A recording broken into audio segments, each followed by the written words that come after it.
Sarah Gulseth. Yay, Sarah's back. I'm Andy Bates. I have to remember how to do this. Everyone's getting tired of decaf week. Yeah, I listened to the first couple last week, and then I kind of forgot. You kind of forgot. Yeah. You can't forget. We were watching pro bike racing, so... Well, that is exciting. It was really exciting. Yes, and you got chased by a tornado? Or did you chase the tornado? Well, we chased it down the mountain. And then we rode through where it had crossed through a town. Wow. Yeah. That's crazy. It was a little nuts that day. Wow. Well, I'm glad you came back. Yeah, I had to. No choice in the matter, huh? No, yeah. And I'm moving cubicles, so... It's been an interesting morning. I bet. You couldn't find your desk, could you? Yeah, I walked in and went, oh, my stuff's not here. Good thing I know where it went, or else that would have been a little shock. But what was on your desk when you got back, on the new desk? Oh, I had a box. A box. Yeah, a box with books in it. Yes. Which was really exciting. That reminded me what we were talking about this morning. Yeah, books from Pastor Thoma, who some of our listeners may know for his prowess in whiskey, which is a different topic for a different day. Today is maybe something not quite so upbeat and lively, but we're talking about affliction today. Good morning, Pastor Thoma. Good morning, Andy and Sarah. And prowess, I like that. Prowess and whiskey. Yeah. I'm going to have to quote you in one of the reviews. Oh, there you go. Bringing back all these big words. Yeah. So we're talking about affliction today. And maybe this is something that pretty much everybody probably deals with, right? Absolutely.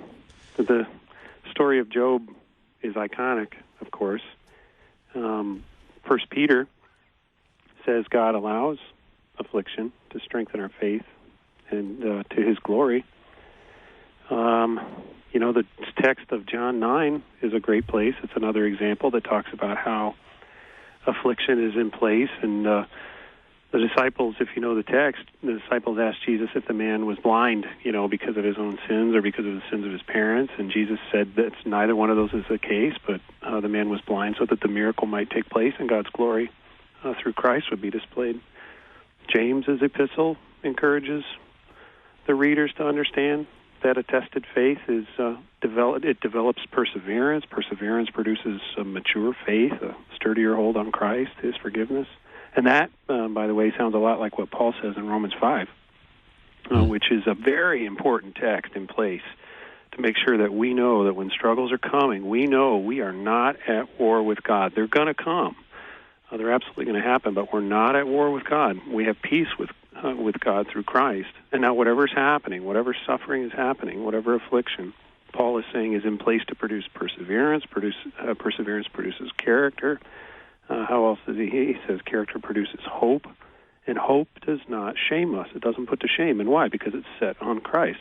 It makes sense that later on down the line, too, then in Romans 8, that wonderful text we all know so well, Paul tells us even more so how God works in all things for the good of those who love Him. That includes affliction, which you can count on happening in this world. It's a sinful, fallen world.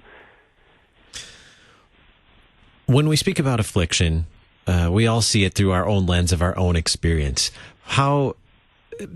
Share with me your understanding or your experience of affliction. How has affliction shaped your life? How has it shaped you?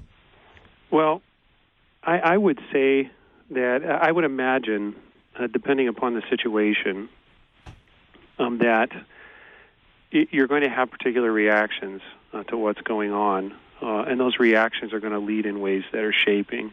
And I think that probably that first reaction that most folks have is disbelief that it's even happening. That's what happened to me when I heard that when I first heard those words from our doctor that our daughter was diagnosed with type 1 diabetes. I was in complete shock. One, because I didn't know anything about it, but two, when I did start to learn about it, I learned how hard life was going to be in certain senses, and all the things that were going to change, and just how deadly the disease is. And so, the next human trait that popped in to my mind was anger. that came right after that. And, of course, the theodicy question of why. Why are you doing this? The finger aimed at the sky and shouting at God, asking him, why are you doing this? Many days, how does it shape me? Many days I would be driving back and forth over the course of the first months, and I would break down in tears in my car, just thinking of everything that my daughter was going through, and how I couldn't do anything physically to help her. She was completely out of reach, other than for me to continue to maintain and care for her with the science that we have. But now on the other side, how is this shaping me is the question you're asking. One thing to keep in mind in all of this is that God can handle this kind of response. And that's one thing that I was shaped in ways to be a little bit more precise in my thinking. He knows that we're going to be angry. He knows that we're going to be frustrated, and he can handle it. No matter how long the cycle of that response might last, he can handle it. And that's sort of the theme to the book, to one of those books that you guys have there, Type 1 Confessional. I don't know if you've had a chance to flip through the pages or read much of it yet, but that's kind of the theme behind it. To know God can handle this, and he is. So I caught Sarah off guard. She was contemplating. I looked like I was going to talk, and I took picked a up breath, the book. so I waited. It was my bad. Yeah. You're not used to having me back in the studio.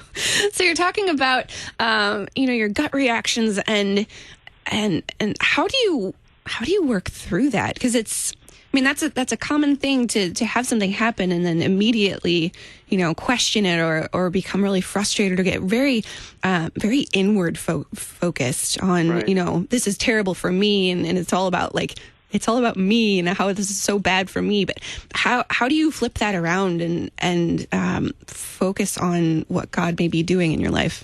Well, the key is to remain connected to the gifts of God, word and sacrament. Mm-hmm. The gifts that feed faith for weathering all of the storms, good and bad, the good days and the bad days.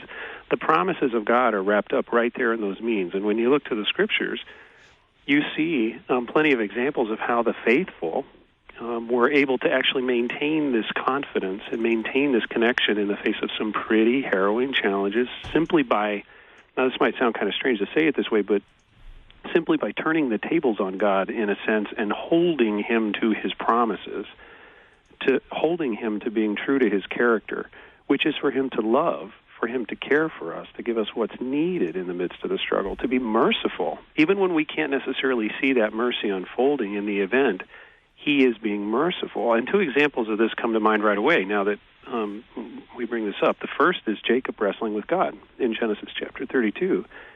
Even though God told him, let me go, and Jacob knowing full well that God could totally obliterate him, Jacob would not let God go until he blessed him, and God did. Jacob held God to his promise to be merciful, not to destroy him in the event, but to see his faith strengthened. And then another example is the Canaanite woman with the demon-possessed daughter in Matthew 15. She comes to the Lord, she asks for help, he pretty much ignores her.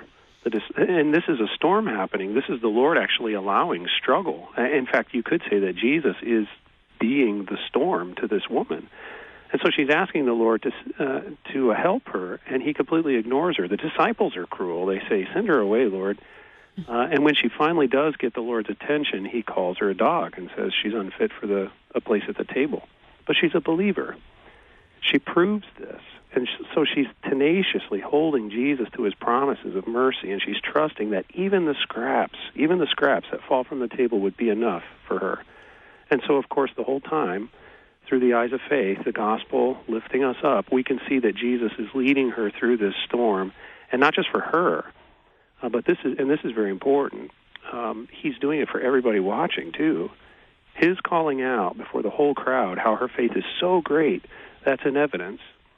We all learn from her faithfulness, and that's a big deal. People see Christians dealing with suffering, and it has the potential for changing the game for them entirely. And there's an aspect of that, in Matthew chapter 5. We're a city on a hill, salt of the earth, light of the world.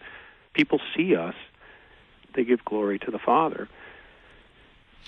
Your book, Type 1 Confessional, God, a Pastor, and a Girl with Type 1 Diabetes, obviously comes out of this your story, your own experience. Tell us a little bit more about this book, and then we'll take a look at your other book, 10 Ways to Kill a Pastor. Sounds too creative to me. Type 1 Confessional, God, a Pastor, and a Girl with Type 1 Diabetes. Well, it's completely narrative. It's in a narrative form. And I've gotten hassled by a few guys for this, calling me an enthusiast, because I'm.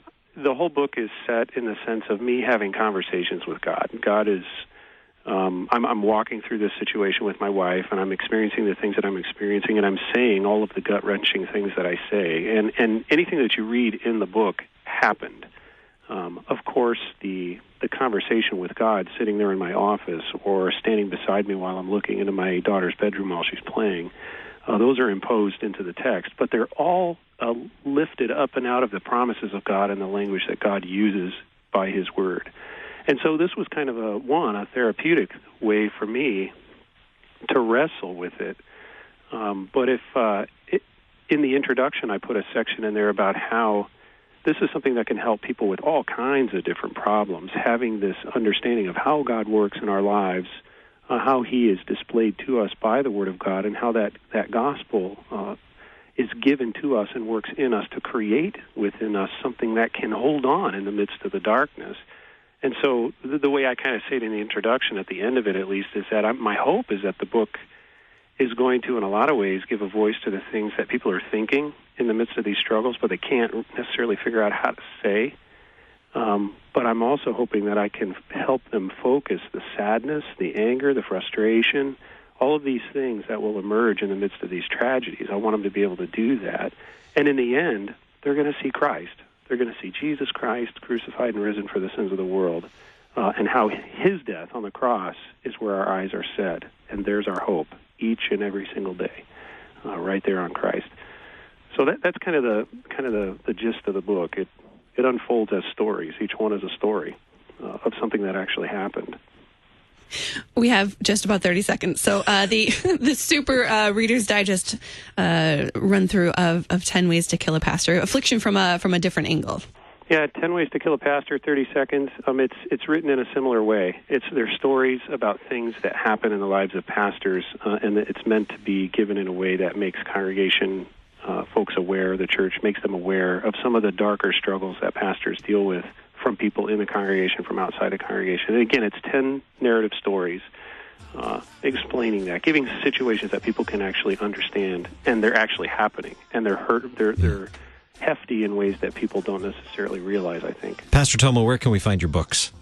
Well, you can go online. Amazon's got them. GrailQuestBooks.com is the publisher, so you can look on GrailQuest and find them there. Pastor Chris Thoma, pastor of Our Savior Evangelical Lutheran Church in Hartland, Michigan, author of 10 Ways to Kill a Pastor and Type 1 Confessional. Thanks for being our guest on the Coffee Hour. You're welcome. Thanks for having me. Well, guess what, Sarah?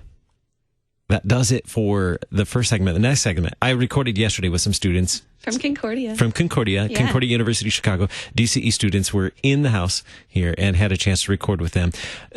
Before you came to work at the LCMS International Center, what did you know about the LCMS International Center? Not a whole lot. Probably not much, right? I saw it from the freeway, and that was about it. So you probably didn't know a whole lot about it. Well, the DCE directors of the Directors of Christian Education Program at Concordia, Chicago, thought it would be very valuable for students to learn about not just the International Center, but other entities here in St. Louis. Gave them a chance to take a little field trip. Yeah. Come here to St. Louis and learn about all these resources available to us as a church. So coming up in just a couple minutes, you'll hear from 3 of those 9 students who were visiting us here at the LCMS International Center yesterday. It was a great conversation. Welcome back. Thanks. Glad Good to be have back. you back.